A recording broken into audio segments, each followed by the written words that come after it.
On this vote, the yeas are 86, the nays are 11. The 60-vote threshold having been achieved, the bill is passed.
The bill before us contains the largest tax increase ever passed by a Republican Congress. Worse yet, the bill transfers the taxing authority from the legislature to the executive branch, an unconstitutional delegation of power. The Constitution clearly states that Congress shall have the power to lay and collect taxes, duties, and excises. Madison believed the Republic would survive only if the Constitution divided the power and pitted the executive ambition against legislative ambition. Madison would be horrified by the clamor of so many in Congress to cede the taxing authority.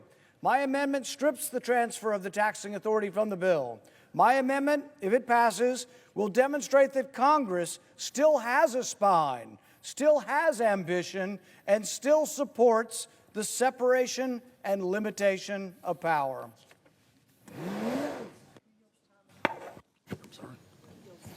Mr. President. Who yields time in opposition? Mr. President. The senator from Alabama. Mr. President, I ask for 2 minutes to be equally divided between myself and the senator from Connecticut. Without objection. Mr. President, the Senate has a spine. That's exactly what we're doing here today, is standing with a steel spine. We are standing against Putin's aggression. You saw this week him actually attack innocent Ukrainians. Ballistic drones go hit breweries. They hit innocent civilians working in warehouses. This is enough. Today we stand together to say we are going to cut off the flow of money to Putin. Senator Lindsey Graham said that this part, the part that our colleague from Kentucky wants to rip out, was actually the heart of this bill, that this was the way to hit Putin where it hurt most. Section 113 was carefully negotiated, and these authorities expire and are not permanent. Today, we send a message to Vladimir Putin, and we give President Trump the tools he needs to end this war. Mr. President.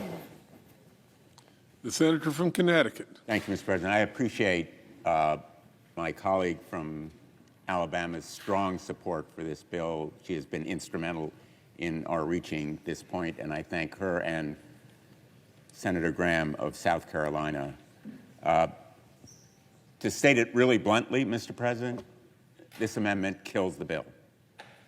It decimates the purposes of the bill, which has been the result of painstaking, sometimes painful negotiation over months with the White House, with our colleagues here, with the United States Trade Representative, whom I also thank for his cooperation and assistance. It would eliminate tariff provisions that have been narrowly constrained to the 5 largest purchasers of Russian oil and gas. It is not a broad blunderbuss provision. It is narrowly targeted. And no secret, the 2 largest purchasers, 90%, China and Russia. So let's be real here.